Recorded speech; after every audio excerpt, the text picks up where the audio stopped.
அப்பொழுது ஈசாக்கு அவர்களை நோக்கி, ஏன் என்னிடத்தில் வந்தீர்கள்? நீங்கள் என்னை பகைத்து என்னை உங்களிடத்தில் இராதபடிக்கு துரத்தி விட்டீர்கள் என்றார். 27.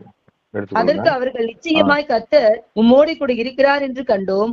ஆகையால் எங்களுக்கும் உமக்கும் ஒரு ஆணை ஏற்பாடு உண்டாக வேண்டும் என்று நாங்கள் நிர்ணயம் பண்ணினோம். அல்லேலூயா.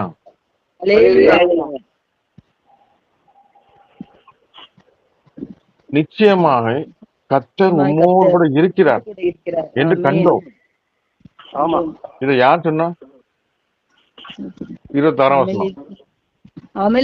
அபிமெலேக்கும் அவன் சிநேகிதனாகிய அகுசாத்தும் அவன் சேனாதிபதியாகிய பிகோலும் கேராலிருந்து அவனிடத்திற்கு வந்தார்கள். அப்பொழுது ஈசாக்கு அவர்களை நோக்கி, ஏன் இடத்தில் வந்தீர்கள் என்றார். சொன்னவங்க அபிமெலேக்கு அவன் சிநேகிதனாகிய அகுதாத் சேனாதிபதியாகிய பிகோலும். அல்லேலூயா. அந்த நாட்டுல பஞ்சம் பிழைக்க போன ஆளு யாரு? ஈசாக்கு. அந்த நாட்டு ராஜாவே வந்து இவன்கிட்ட ஃப்ரெண்ட் ஆகணும்னு வந்திருக்கான். அல்லேலூயா. அந்த நாட்டுல அப்ப அவன் எவ்வளவு ஆஸ்வதிக்கப்பட்டிருப்பான். அவனோடு கர்த்தர் கூட இருக்கிறார் என்று கண்டோம். இது என் கூட ஆண்டவர் இருக்கிறாங்கிறது நான் சாட்சி சொல்றதோட இவன் கூட கர்த்தர் இருக்கிறார் என்று சொல்லி நம்ம வீட்டுல இருக்கிற உறவினர்கள் சொல்லணும். எத்தனையோ பாடுகள் வந்தாலும் பிரச்சனை வந்தாலும் மனுஷன் எதிர்த்து நிக்கிறாருடா அப்படி சொல்லணும். நம்ம பார்வைக்கு சாதாரண ஆட்கள், பலவீனமான ஆட்கள் தான்.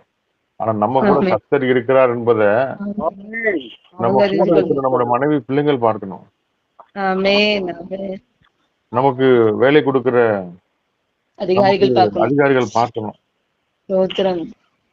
அல்லேலூயா. இவர்கள் கூட இஸ்ரவேல் ஜனங்கள் ரொம்ப வனாந்தரத்தில் அலைந்து தெரியுதாங்க. ஆனாலும் அவருடைய மீட்பர் சர்வ வல்லமை தேவன் புறஜாதிகள் சொன்னாங்க. அவங்களுக்குள்ள ஒரு தேவன், இஸ்ரவேல்ல ஒரு தேவன் உண்டு, அவர் சர்வ வல்லமை தேவன் என்று சொல்லி அந்நியர்கள் அறிக்கை செய்தார்கள். அல்லேலூயா. நம்முடைய வாழ்க்கையிலையும் இவர்களோடு கூட கர்த்தர் இருக்கிறார் என்று சொல்லி கண்டு அவனோடு கூட ஒப்பந்தம் பண்ண முடியாக, ஈசாக்கோடு ஒப்பந்தம் பண்ண முடியாக.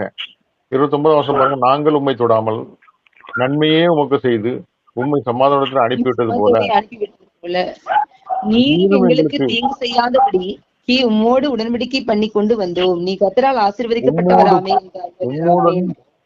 உடன்படிக்கை பண்ணி கொள்ள வந்தோம். ஒப்பந்தம் பண்ணிக்கிடும். நீங்களும்